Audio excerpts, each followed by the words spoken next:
knowing that this is what I'm supposed to do always keeps me on the right track, because I don't question whether I'm doing what I'm supposed to be doing. I just question how I'm doing it. How can we kind of balance being good stewards of the gifts that we've given, having a healthy sense of ambition for our business, but also not being obsessed with money? She's just like, you know, you can turn this into a business. And I'm like, what do you mean? She's like people pay you to shop. And I was like, who does that? What have been some of the hardest challenges for you personally?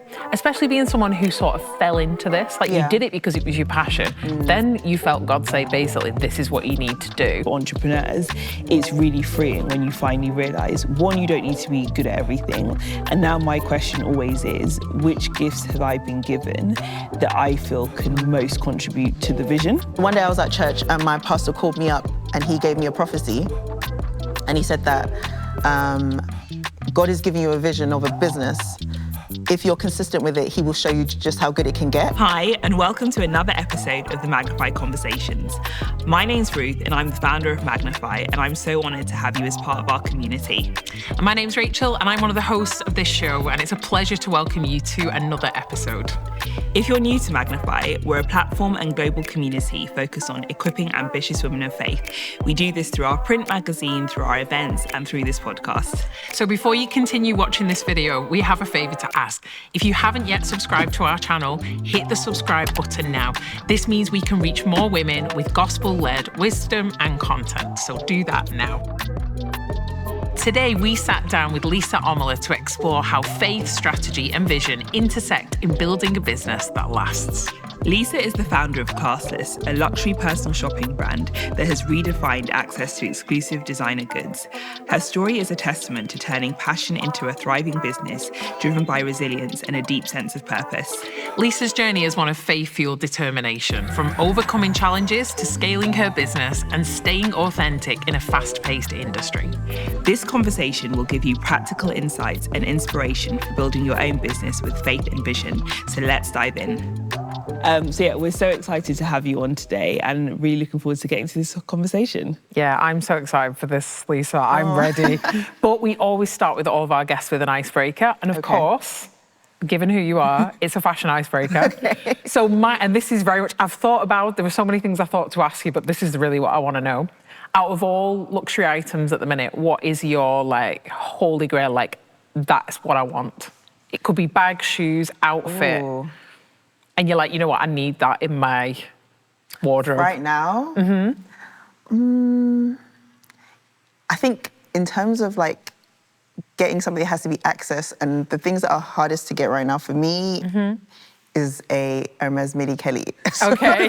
So that's gonna be at the top of my wish list. Yes. Because everything else, I can work towards it and get it. Yeah. But that bag is impossible. Okay. It's actually so impossible. So yeah, I think that's at the top of my wish list. But I'm not super desperate to get it immediately. But it's okay, if they ever offer it to me, it'll be there. Yeah, it'll be there. Yeah. I'll put the funds aside. And yes, absolutely. And maybe this is a hard one for you to answer. What's your favourite item, either of clothing or an accessory or shoe that you own in your wardrobe? I was someone asked me that on Instagram yesterday, and I was like, what is it? She asked me shoes, and it's these pair of Bottega wraparound sandals. They're snake, like a python print. But my holy grail item, I think it's my Peter Petrov. Is it Petrov? Yeah, Peter Petrov fur. I was literally about to say, I feel like when I think of you, I think of you in that coat. That coat, right? That coat was so expensive, and I was like, I can't stop thinking about that coat. I need to get this coat, I need to get this coat. So when I tell you cost per wear, wow, that coat is my most prized possession. I can't even pack it in a suitcase. I just came back from Switzerland. I couldn't put it in a suitcase. I was like, I have to hold it. I was like, I have to hold it.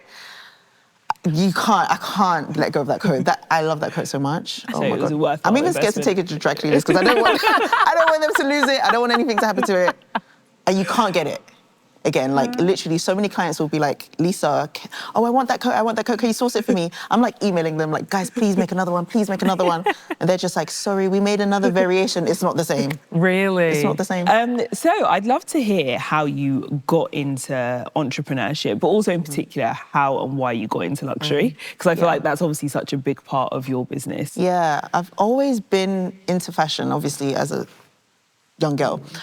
So then I was like, okay, I'm going to get into fashion buying or PR. So I studied like PR and journalism. So I thought I was going to get into fashion PR. But then I was like, when I did my research, I realized it doesn't pay enough.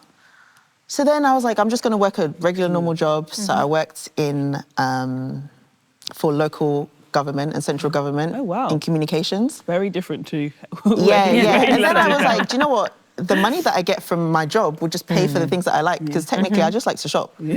So yeah, I didn't have the money to actually buy the items that I like. So I'd go to sample sales on my lunch break.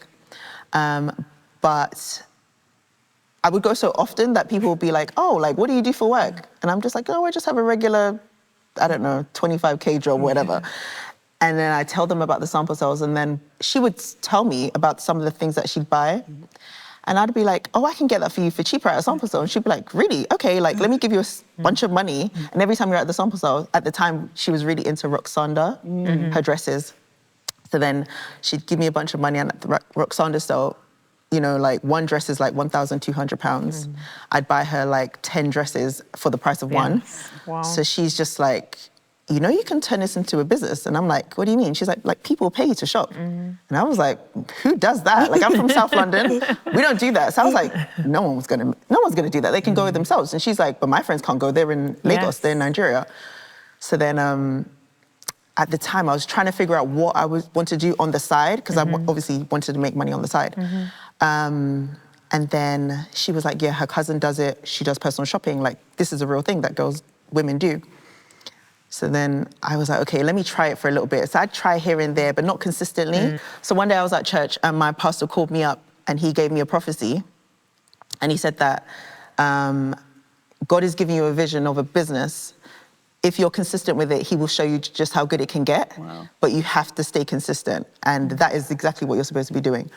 So me by nature, I'm not confident in the slightest. I'm so shy. I've always been shy my whole life, but I've always been like creative, good with my hands. I could do hair. I went to art school. I'm good at drawing.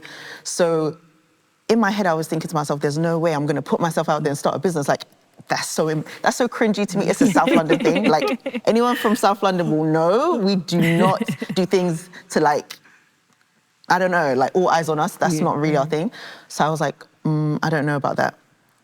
But then I was like, if God's telling me to do it, like, how can I not? And lo and behold, literally the next week, I meet she eventually becomes my client, one girl that just would see my Instagram from time to time. And she was like, oh my gosh, she just took a liking to me. She's just like, I told her about, you know, what I do on the side, the personal shopping, the sample sale stuff. And she was just like, oh, do you know what? You should do this. You should really do this. Like, it could be really lucrative. I'm going to give you, she comes from a wealthy family. She's like, I'm going to give you, she has like 5 sisters. I'm going to give you all my sisters as clients. I'm going to give you my friends. And between her and my other friend that I was telling you about earlier, it was like the whole of Lagos was shopping with me within like 2 weeks. It was crazy. So would you say then from the beginning, you really felt like God's favour upon the business from like when you had the prophecy? From start to finish. And it's so crazy now because it's like, especially in the beginning, I put 0 effort into ClassLes. 0 effort. Like, I would wake up and I'm just making money. It came so easy to me, to the point where I felt like he had to show me, like, forget about it. Like, I'm going to do everything for you. I'm going to make it so easy for you where you know it's me. So after that, it was like, oh yeah, this is what I'm supposed to be doing. And I've just been going, it's been almost 9 years now. So did you leave your job then quite soon after? Yeah, so me telling my mum that I'm going to stop working, first of all, she's just like, what are you doing? Like, she sees me shopping, but she's just like, okay, this is like a little thing on the side to make like an extra £100. And then, but obviously she was there for the prophecy. So once she heard that prophecy, she's like, oh wait, like maybe this is a, you know. So after I had that conversation with her, I was like, I'm going to leave my job. I would use a contract, so I'd be in between contracts anyway. So I think it was after that contract ended, I was like, I'm not going to pick up another contract. I'm just going to do this full time. Quite sudden. Yeah, it was, I think it was 2 weeks after the prophecy. I was like, I'm not going to go back to work. I'm going to do this full throttle and I'm going to put everything into it. And she was just like, well, if the prophecy came, you know, that must be what God wants you to do. So I was like, yeah, okay, cool. And everyone, like my family, friends, everyone has been an employee at some point in the business. Like they have supported me so much. Like literally all my friends. And I would say with ClassLes, it really is who I am. Like I am the embodiment of ClassLes, and I shop for people, but I'm really shopping for myself. I only put out the items that I would wear, and I'm my best salesperson because I literally walk through the street and they'll be like, oh my God, what are you wearing? And I'm like, Bottega. And they're like, oh, okay. I'm like, no, I got it for 80% off. And then everyone's like, oh, who are you? And then, yeah, it's just been like that ever since now. And you said it was easy in the beginning, but I'm sure challenges came. Oh my God, yeah. Yeah, because I have so many questions about infrastructure as well, because from nothing 2 weeks later, all the clients, I'm like, how did that happen? Yeah, do you know what? Up until, I want to say last year, my business has been so scattered. Okay. So in terms of like making the money, that's fine, but my brain, in terms of how everything functions, it's just been it's been difficult.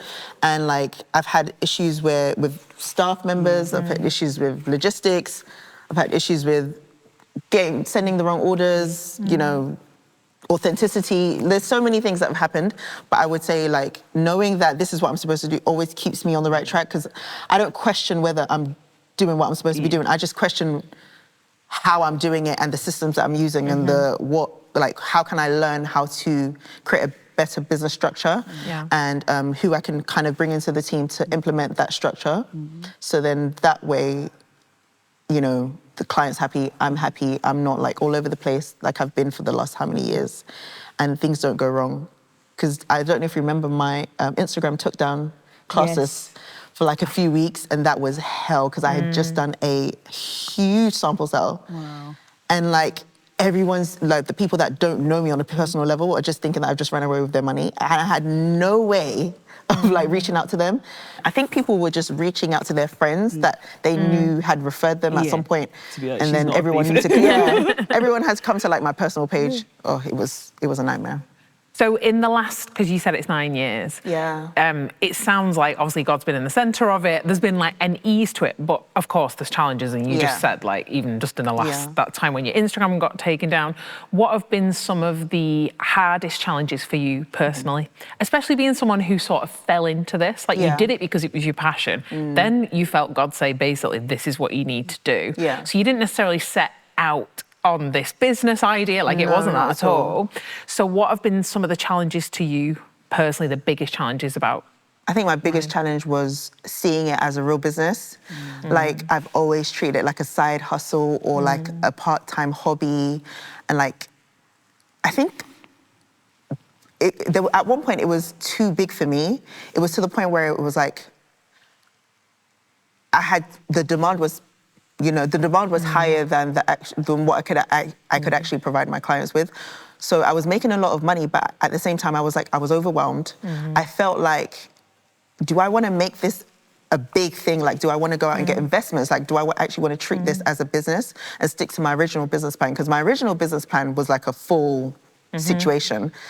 But then I was like, once I got into it, I realized, I kind of want it to be more controlled. I don't want too much responsibility. I don't want to take care of like, you know, HR and get investors and I felt like that's not me, because I don't know how to deal with a huge like responsibility on top of my head. I try to keep my responsibilities low.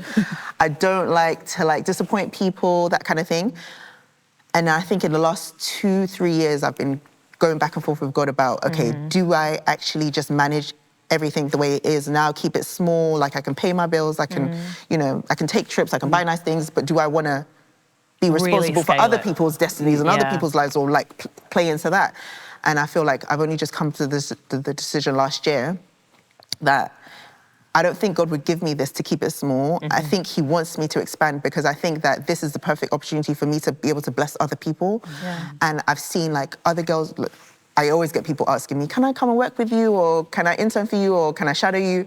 And usually I'm just like, no, because before my office was in my garage. I only just got an office last year, an office space. So I'm like, you can't come to my house? Like, no. Like, or if I did let them work with me, it would be like, we'd have to meet in Soho House, in Soho Works or whatever.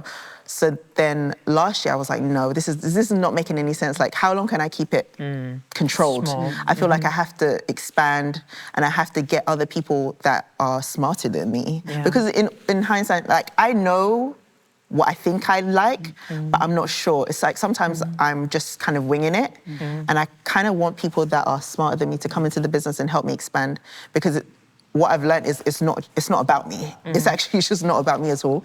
It's about how I can affect other people and benefit other people's lives, and how I can give people, girls like me, the opportunity to learn, to create, to feel like they're a part of the business as well. So yeah.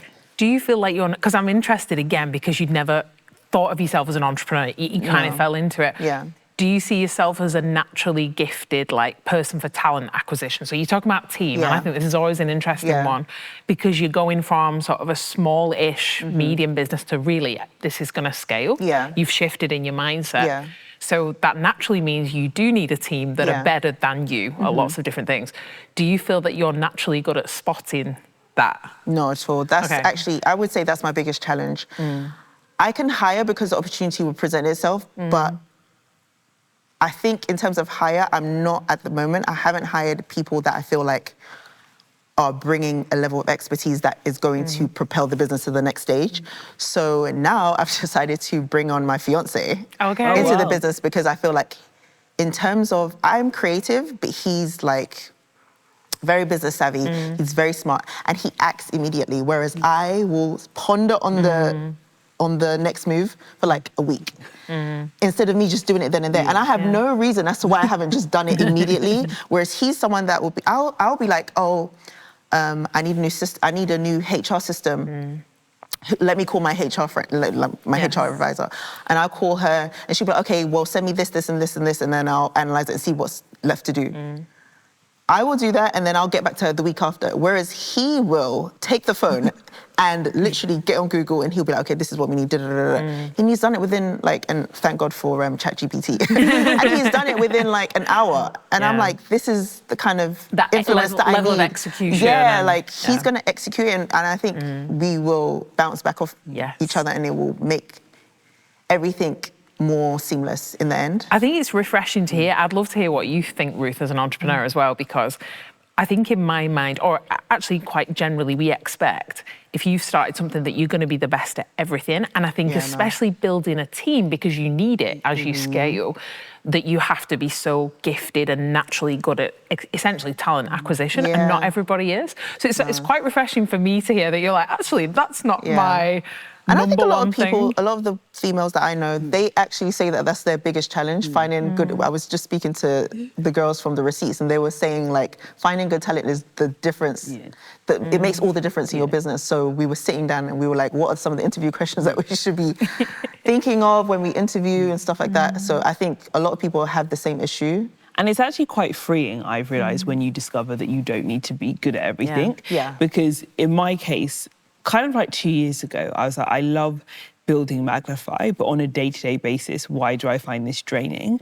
And then I sat with an executive coach, and they were like, it's because you don't like operations. And I was like, yes, this is it. Because I think sometimes when we don't realise that, you put pressure, and then you're like, should I still be doing this? Maybe I need to get a different career, or maybe I even need to like go back to a 9 to 5. And so I think for entrepreneurs, it's really freeing when you finally realise, one, you don't need to be good at everything. And now my question always is, which gifts have I been given that I feel can most contribute to the vision? And so admin, operations, production, I'm like, it's not for you. And obviously in the early stages, or still in my case, sometimes the 15-year stages, you still have to do a lot of those things. But I think when you recognise where you need people that are better than you, who actually, I've got friends who they work in operations, and genuinely doing operations gives them so much joy. And that's like, we could not be wired in any more of a different way. Because I think that's when it's easier to like identify talent, when you're like, one, I'm looking for someone who is highly competent and also really enjoys this area of the business. I have a question around knowing your purpose in business when, as a woman of faith, it doesn't necessarily look like the traditional thing. And I'll maybe give the context. So I've, worked for Burberry, And I remember, even with L'Oreal, how sometimes when I would speak to friends in the faith, it was like, oh, okay, I don't know that God is calling us to those industries. And then I would feel bad, like, should I be doing something more Christian? And I've always said with Magnify, I do it this way because I know that's what God called me to. But if he had just called me to build a media platform, I would still have done that without necessarily making it faith-based. But I think, sometimes as Christians, it's easy to put pressure on yourself that maybe you need to be in like a more faith-based thing. Have you ever struggled with that, given that even luxury fashion, a lot of Christians might be like, we shouldn't love money, which we shouldn't. But have you ever like wrestled with your faith and also with your business? Yeah, I think I've only started to think about that recently, but I found that God is in everything. And I think not necessarily what people see in terms of what I put out and they're receiving it from the outside, but definitely internally in the business, I feel like that's the opportunity that I get to sow my seeds of, you know, what it's like to run a business as a Christian, how I operate with integrity, because people can shop with me and there's no anxiety involved. They don't have to worry about me running away with their money. They don't have to worry about me not resolving any of their issues. They know that it's going to be, if it's not seamless, they know that I'm going to rectify it in the end. And I think that comes from the fact that I am a believer. So I feel like people are rest assured that, you know, I don't have to worry about this particular transaction because it's not necessarily a e-commerce business. Like they're not buying something online and receiving it in a, you know, Zara package and it's Instagram, it's social media led. So it's not your traditional way of shopping. So automatically people are a bit like apprehensive and I do understand it, but my business operates through referrals. So people always come to me and they're just like, this is going to be my first purchase. I hope that everything is going to arrive safely. Like, you know, how am I sure that it's 100% authentic? Like, you know, if I say it's going to come between 1 to 3 business days and it comes in 4 to 5 business days. They get nervous. Yeah, they get nervous. They're messaging me. They're like, I hope you have a run off with my money. And I'm like, girl, you know I haven't run off with your money. So you say in that way it's still quite relational then? Yeah. Even though obviously it's all done digitally, really, like your interactions, would you say that that's a difference in your business? I think that people really know that they're speaking to someone. And I think the difference between buying something online is people feel like this particular, because we sign off with each personal shopper will sign off with their name in the transaction. So they'll say, oh my God, Lisa, like it's been 3 days. I'm just checking to see if it's still arriving on time. And I think creating that personal rapport where they know me by first name basis, on a first name basis, like gives them that reassurance that they have nothing to worry about. So that ends up helping me as well. I guess one thing I've noticed from you is the last few years, it feels like you've had an incredible like spiritual transformation. I'd love to hear more about the journey you've been on in your faith and also what that has then meant for you, just in how you see life and the world. Oh my goodness. I was born in the church, grew up in the church, but it was almost like getting the best of both worlds kind of thing. Like I'm Christian, cool. I'm not doing anything too bad, but like, I'm like, what does it look like when someone's like fully in? Like, I don't necessarily know because I wasn't really around it. But to the point where it doesn't like, I don't know, because from the outside looking in, you look at other people that are like fully decided and sometimes it looks a bit extreme. And I'm like, okay, I don't want to look extreme, but at the same time, if that's how I'm feeling, I'm sure that's how it will come across. So I just changed churches maybe 2-3 years ago. In this church, you're grown. Like, and they push you they push you to pray. And one thing I struggled with is praying for myself. From day one, it was like, they're teaching you how to pray. They're teaching you to be able to pray for other people for healing, to be able to prophesy. It's almost like throwing you into the deep end. Being stagnant in my faith was also making me stagnant in my business. And now that I'm ready to like go full throttle with God, I feel like my business is about to follow me in that direction as well. Amazing. And how has it changed your outlook on life? I was going to ask that. How has it impacted how you actually do business as well? One thing that I struggled with in life, in general, from the time I was born is well, it's two things: obedience and discipline. Well, I guess they're the same thing. But obedience and discipline, like, you can't tell me anything. I know everything. My mom would tell you, like, don't tell that girl. She's so stubborn. I can say I'm gonna wake up at 6 a.m. I'll hit the buzzer at 6 and be like, ugh, give me another 30 minutes. Like, I cannot stick to a routine and be so disciplined. Whereas this church, they operate in discipline. And they expect you to be excellent at what you do. And now I'm starting to see all the flaws in my business and how I see things and how I view things. And do you feel like growing in your walk with Christ has also made you take the gifts that you've been given more seriously? Because obviously you said in the beginning, like, it was just so easy. Yeah. It's almost like God was like, I'll just do it. I definitely took it for granted, for sure. And then there'll be days when I feel like it's crumbling and I'm like, no, God, give me another chance. I'm so sorry. Because I do feel like there's times where I definitely have taken it for granted because I've been so used to it being so easy for me. But it's like, you know, God gives you a gift. It's your job to steward it and make sure that you give it your all. And I would always forget. Like, I would always forget, and then I will fall out of love with it. And I'm like, ugh, I'll just not put that much effort into it. I will just take it for granted. And then I will see the numbers are dwindling, and then I need money, and then something will go wrong, and then I'm unprepared. So then I'll find myself like trying to fall in love with it again, and I'm on my knees and I'm praying, and I'm like, okay, God, give me another chance. And then, you know, I'll get back into it. I'm more consistent, and then the floodgates will open again. And it's almost like I'm going through this roller coaster ride. And it's like the thing that's stopping me, and I've been hearing God tell me this in the last 3 months, the thing that's stopping you from really moving on to the next level is discipline. Wow. You lack discipline. And the second you get that is when I'll know you're ready to move to the next stage. So that's where I'm at now. Well, so like, just practically in your business, I don't know if you feel okay to share this, is like, what does that lack of discipline look like? Like, what do you need to move towards, do you think? So yeah, I don't necessarily love money. So that's what I feel like I kind of use as a crutch as to why I don't have to always have a successful month. But if I am building a business that people take seriously, and, you know, I'm able to set aside money for my taxes and everything else, that discipline really does come into play. Whereas I'm waking up early, I'm actually proactively going out and looking for opportunities to expand the business. Every specific department of the business has someone that's in charge of that specific aspect of the business, where instead of me thinking that I can kind of be an octopus and have my hand in everything and do everything, because I'm not good at a lot of things. There's a lot of things that I'm not good at, and the things that I'm good at, I'm really good at. Yeah. So I feel like allowing people to come in and influence the business, I just find it hard to let go, because I'm like, you didn't get the vision. You don't know. Like, this is my prophecy. This is my baby, you know?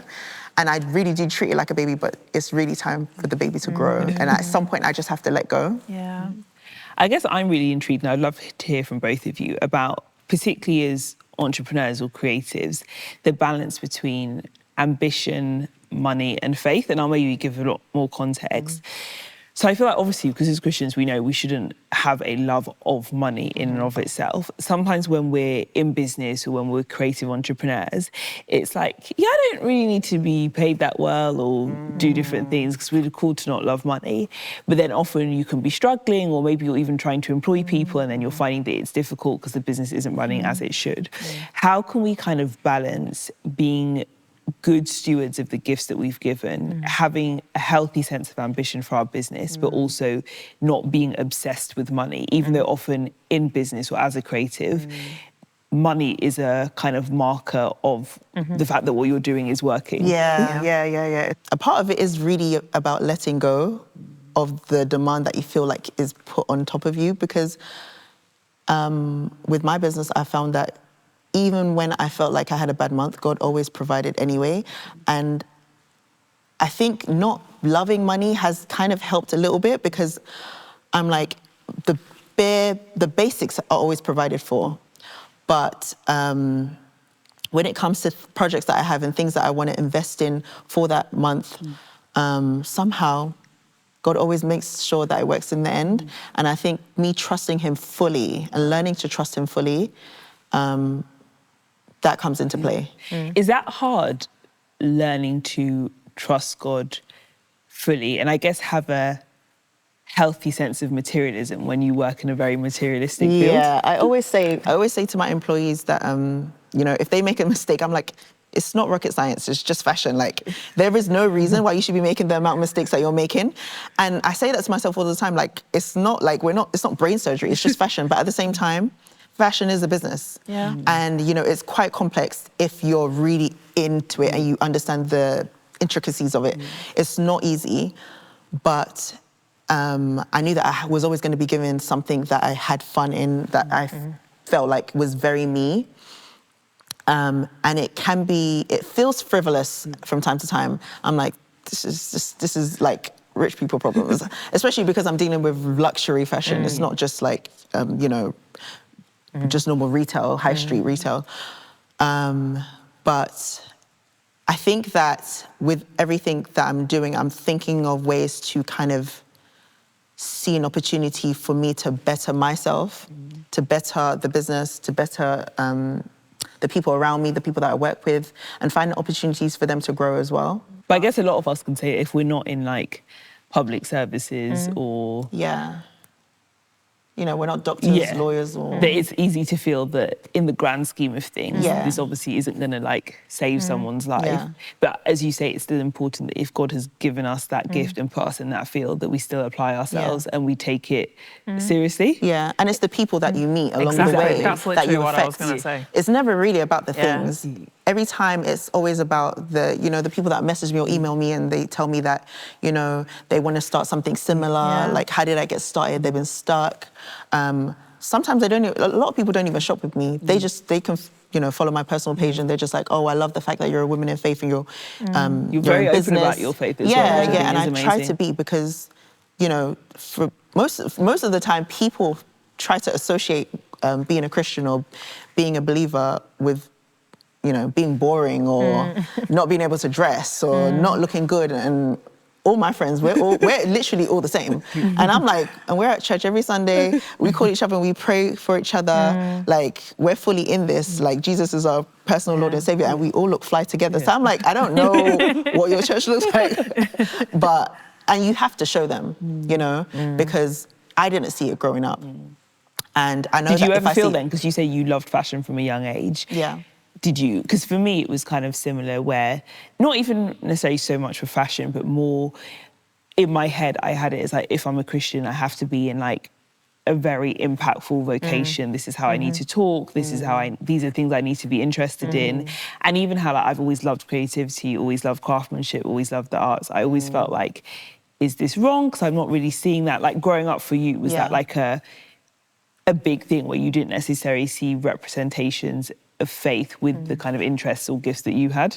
Yeah, I just think it was just the time of where we were at the time. Yeah. I just don't think there were opportunities for people. And if they were in it, social media wasn't around where we could see it on a big stage. So I think now I see it everywhere, you know, and I want to contribute towards that. But growing up, I didn't see it.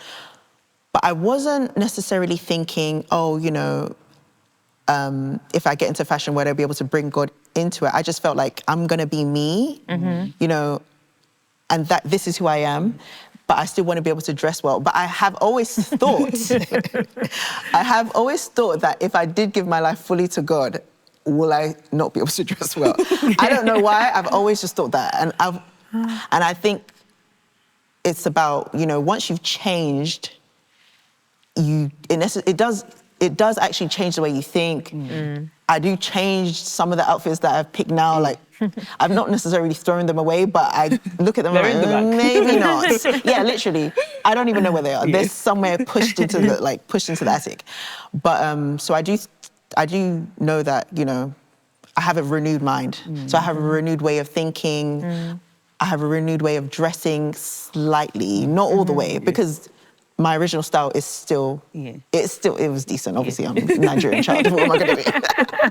Like, I wasn't really pushing the boundaries from the get-go. So I'm always intrigued to hear from entrepreneurs. How do you think that being an entrepreneur has changed you, evolved your character, changed you as a person? Because I would always say that, for me, it's changed me in good and bad ways. Yeah. I will maybe say thoughts after, but yeah, I'd love to hear from you how you think it's changed you. I think it's the same, good and bad good in the sense of I'm so fearless now. Like, there's nothing that anyone can say that's going to make me nervous, because I'm like, I've literally thrown myself into the fire with this business. I remember I was telling you, yeah, literally, I was telling you before how I used to be so shy growing up, like to the point where in primary school, I wouldn't even want to hear myself speak out loud. Like, I would literally have to whisper into the teacher's ear that I wanted to go to the toilet. I was like one of those like kind of weird children. And then to see how I am now, like, my friends always tell me, they're just like, it's so weird, you're so like different, but like your true self, you know, because that's how I am with them behind closed doors. So I'll say I'm so much more fearless, I'm confident. But at the same time, I feel like having a business has kind of made me a bit selfish, which my family tell me, like, I'm all about like me, and how is this benefiting me, and how is this benefiting ClassLes?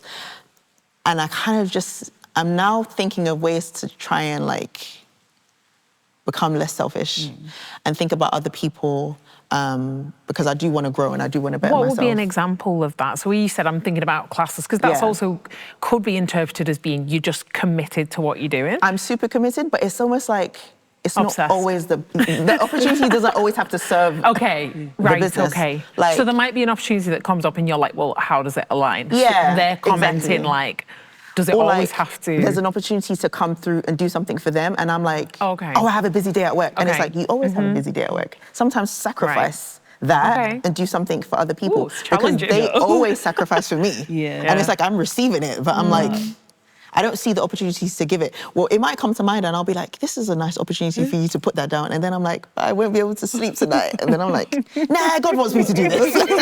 I'm like, no, Lisa, it doesn't work like that, you know?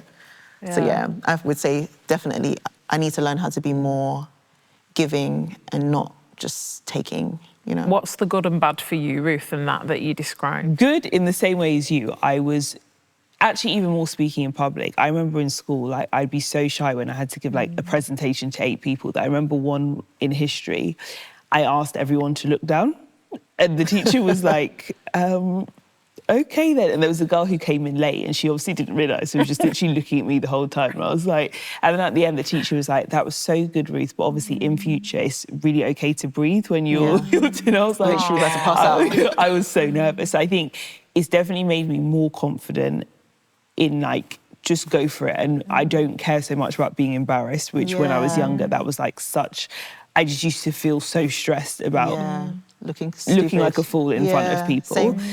I think the negatives are, and it's something that I'm really working through with God, I'm a lot more anxious. And I think it's because when I speak to friends who have 9-to-5s and they have bosses, when they go on holiday, they're not thinking that the whole thing might fall down, that they've been working hard for years. And I remember a friend who's an entrepreneur saying it's not actually a good thing to take on board, but she was like, as an entrepreneur, often you're thinking that you're just like one mistake away from the whole thing burning down, whether it's that you might say something in public that people might misconstrue and then it's like you're cancelled or whatever. So I think in a bad way, it's made me very anxious because you're not only thinking about what you've sacrificed, but more importantly, like there's so, particularly with like Magnify, there's so many people that play a part and have played a part over 16 years that you feel like hyper conscious of this being on you. So I think where I'm trying to walk through it with God is remembering that like with both of us, he gave us the vision. We didn't think of the ideas, he gave us the vision. This is it. And actually we need to continually fully surrender and fully trust him that this is his vision that we are just here to steward. I think the final thing for me, which I actually think coming into my 30s, it's changed. But when I was in my 20s, so much of my identity was tied to it working. So I remember like, say we'd work on a magazine, the most stressful day for me would be when we would then release it to our audience, because I would enjoy the process, but then you feel the like stress of, oh, if people don't like it. One, you like take it personally, but you also feel like, what am I even doing with my life? Like, I should just go and do something else where people can't. So I think being a founder, it's, especially in today's world, I feel like you can't really be a founder and people not know that you can't really run something and be like, I'm just going to be, no one will know who I am. Because that used to be my thing of when people would say, I have no idea who runs Magnify, that would like make me delighted. So yeah, I think my identity, I've really had to do a lot of work to make sure that it's not intertwined with Magnify, but also anything else that I'm working on, my identity is not tied to whether that does well or whether people receive it well, because validation for me was something that I really struggled with, of feeling, particularly like with Magnify, we cross over like media, fashion, other fields. And so when I felt like we weren't often recognised, because my thing was always, I feel like because it's the faith element is a big thing, even if people think, oh, it's good, it's like, oh, that Christian, like random thing. And I used to really struggle with feeling upset that what we were doing wasn't respected. And I've really had to like let go of that because we're called to impact and serve. And if we say like, it's not about us, but then we're upset that like, we take it personally. That kind of, it almost like blocks your growth and also blocks you being able to enjoy the journey that God is taking you on. I think there's a sense of them feeling like it's just dutiful all the time. Yeah. You can get stuck there, can't you? I've got a question for you both, actually. Just looking back to the early days, especially the inception of ClassLes, what would you have wanted to know? Like, what does Lisa now know that you wish like 9 years ago Lisa knew at that point? I wish that I took it seriously from day one. Although considering where I came from, at the time I probably thought I was taking it seriously, but like I think I wish that I took those opportunities that I can recognize now looking back to really take it as far as it can go, instead of always trying to keep it small, because it didn't serve me in any way, shape or form. I mean, I'm glad that I still had the experience, and because right now I feel like I'm in a rebirth, or like I'm literally starting all over again, and I actually am starting over again, like I'm working. Does that feel exciting though? It feels exciting because I'm like, I'm doing the same thing I did last time when I originally started, but without the anxiety or the fear. And with like 9 years more experience, 9 years more boldness, literally all the experience in the world. And then when I started ClassLes, no one was doing what I was doing. I literally, I mean, as far as I know, I was the first one to do what I was doing in terms of bargain hunting on social media. No one else was doing it. And now I've been served as a blueprint for other people to come behind me and do what I'm doing. And there's other people that are taking it to the next level. But I think the thing that gets me excited is the fact that God used me first in order to be able to bless other people, in order to feel like they can do the same thing, and everyone does it in their own kind of way. But I had no blueprint. He literally had to feed that idea to me, and I was just going off of his grace and, you know, the creativity that he was giving me. So to feel like, you know, you, and especially with you as well, because I don't remember anyone doing anything like this before Magnify. So I feel like, you know, being that pioneer in the industry, it's there's very a level hard, of grace though. that comes with it. It's hard, but it comes with a level of grace where you're just like, I am supposed to be doing this, because if I didn't do it, no one else was able to do it. So this is definitely what I was supposed to be doing, and having that reassurance, you know, obviously it comes with a level of like responsibility that's on your head where you can, I almost feel like I can't stop it. But at the same time, I'm like, you know, I'm always 10 steps ahead of everyone else. So I kind of do feel like I'm waving that, you know, number one flag kind of thing. So that gives me that bit of reassurance. Because it's interesting, that bit about being a pioneer. I think I see it in good and bad ways. Because I think when you're the first, that thing of constantly being misunderstood, it would be a lot easier to kind of see something that works. So I remember even when we would say like faith and fashion, people are like, how do those two things go together? And so then sometimes, even if you've heard from God, you will then kind of question yourself, because if everyone else is also wondering, what is this? Maybe I heard incorrectly, I'm on the wrong track. But I definitely think that one of the things I would tell myself if I were to start Magnify again is, even when God gives you a vision, be diligent in thinking about how it's going to work, especially if you want to do it full time, or if you want other people to. Because even when people would say to me like, but people don't buy magazines, and I would be like, no, God has told me. They're like, okay, that's fine. I'm just telling you that magazines don't make money. So I wish that I had coupled, whereas now I feel like I'm playing catch up, like, you know, 100%. Many years down the line. I wish that never taking like God's leading for granted and still doing the like human way. Because if you speak to people who don't have a faith, on the whole, if they were to get a business idea, they wouldn't just be like, okay, I'm not going to research into like how I should structure it or how these things make money. I'm just going to go off because I feel passionate about the idea.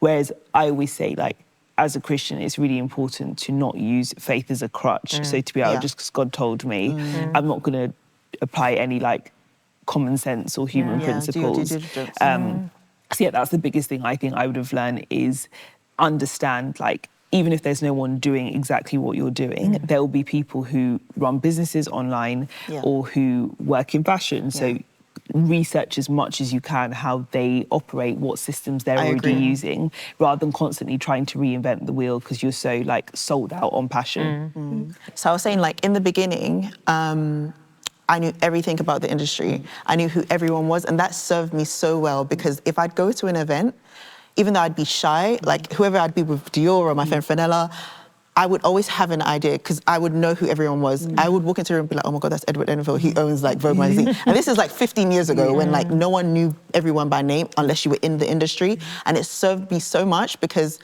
they'll be like, oh, is that someone you want to meet? And then they will drag me along and they'll be like, oh, this is Lisa. She's starting a brand called da-da-da. And now I don't think I can do that because now I'm like, I'm so disconnected from the industry where I feel like, that's why I feel like I'm restarting all over again. I want to learn who everyone is. I want to learn what contacts I'm supposed to be making. I kind of want to get back into networking because I stopped networking for a long time. I used to go to Fashion Week. I stopped going to Fashion Week because I'm always like, oh, I'm making money over here. I don't have time to like, that doesn't make me money. But really, if you're in the industry, it's about expanding and networking and making those contacts. So I feel like the same kind of energy that I had back then is what I kind of want to bring into today, with just years worth of experience. And then also I feel like now is the opportunity to do it because people will take me more seriously. More times when I walk into the room now and I say ClassLes, they already know what it is, or they vaguely know about it. It's just, it's not clear, so maybe the messaging. To, like, start from ground I don't zero. have to start from ground zero, and I'm so excited about that part. Because before it was so hard and it was so it felt so embarrassing, but now I'm walking to the room like, oh, I run ClassLes, and people automatically, there's a little bit of, you know, awareness about respect on my name. Good. So as you continue to grow, just as a person and through the business, what kind of a legacy do you want to leave through ClassLes? I just want to leave a legacy that allows women to know that they can do anything that they put their minds to, and they can also maintain their integrity as well. Because there's been plenty of opportunities where people that do similar things to me, you know, their version of ClassLes has come crashing down because they weren't integral about it. And I think I always had that still small voice in my head saying, what would Jesus do? Is this what God wants you to do? Is this what God wants you to do? Even if people ask for a refund and I know that this didn't deserve a refund, I'll give it to them. Because I'm just like, it doesn't take anything away from me. Take your money back. I'll issue them an apology. Did they deserve one? No, but what would God do? So right now, I really want to take the business as far as it can go. I want to really start again in terms of my website, my packaging. I'm putting all my creative juices into what, I guess, like the way people perceive it. And I am creative, but it doesn't show in my business. It's just about me keeping the business afloat. But now I'm like, okay, I want to get back into my creative bag. I want to create content around it. I want to redo everything. And I have someone coming into this week, actually, to help me with the structure of the business and all the systems that I use. So I'm excited about how it's going to run moving forward. And yeah, there's just a lot of things in the pipeline that I'm working towards. So I don't want this year to end until it's done, because next year it's about to be like full throttle. That's great. Yeah, it's crazy. Excited. Yeah, I know. I'm so excited. There's a lot of work to be done. By the end of it, I'm going to be so happy that I really took this opportunity to restructure and start from the beginning. And I think in a way you can then look back on your journey and feel like the first 9 years is literally like you're just getting started. And I think that's so exciting to be at that place where you haven't actually just started, but you have the like energy, drive and passion as if it was just started last week. And even according to my business plan, I'm literally still in phase 1. Wow. Phase 1 was raising money, or was raising capital to invest. And I was like, what's the easiest way to do that? Yeah. Let me just do it off Instagram because that was free. I had £0. Like down to the first order that I made, I didn't even have money to buy like parcel boxes and like sleeves, so I just cut up a bin bag and restructured it in to look like a parcel bag. Resourceful. Yeah, I was resourceful, but at the same time, it's like, you're sending a Peter Pilotto skirt in a bin bag? That's kind of crazy. And she was like, is this a bin bag? And I was like, no, it's not. And she complained to because she was a friend of a friend, she complained to my friend, and I was like, listen, I just started. Help, just bear with me, you know? And to see where I am now is actually, it's insane that I have an office space and I have staff members, and, you know, we can only go up from there. So, yeah, it's excited. Yeah, Lisa, this has been it's been inspirational, honestly, practical, and just really encouraging. I found, Ruth, I don't know about you, I'm sure you've enjoyed it too, and I know our community will love this. It's going to be so value-adding. So we always want to know, like, what are you working on at the minute? You've told us the stuff in the pipeline, so I feel like you've said enough, but in terms of, like, where do we find you online, ClassLes, and even just your personal brand and your personal Instagram, like, where can we find you online? So my Instagram, so you can shop with ClassLes on Instagram, and it's class, CLASS_LES, or you could just type in ClassLes with 2 S's at the end. And my personal page is Adutomvie, which is my Nigerian name, and it's ADUTOMUVIE. And you can also find our website is www.classles.co.uk. Amazing. So good. Lisa, thank you so much for this. It's been amazing. We want to keep going, but, you know. Thank you so much. We'll be here till the evening. I had such a good time. Oh, you were brilliant, love. Thank you. Good. Thank you for joining us for this conversation. We hope you feel as enlightened as we do. We never want to take it for granted that we get to gather together online to encourage and inspire each other to put our best foot forward in our careers, finances, and relationships, all while being grounded in our faith. If you haven't already, subscribe to our channel and be the first to get notified when a new installment of the Magnify Conversation drops. We know so many of our audience have a story to share. If you want a shot at joining us as a guest for a future episode, get in touch with Team Magnify by heading to Magnify Collective and filling out our contact form. And if you're a brand who would like to sponsor our upcoming seasons, whether that's in the UK or internationally, get in touch with us at info@magnifycollective.com to connect. We'll see you soon for another episode of the Magnify Conversations. From all our team and crew, have a wonderful week.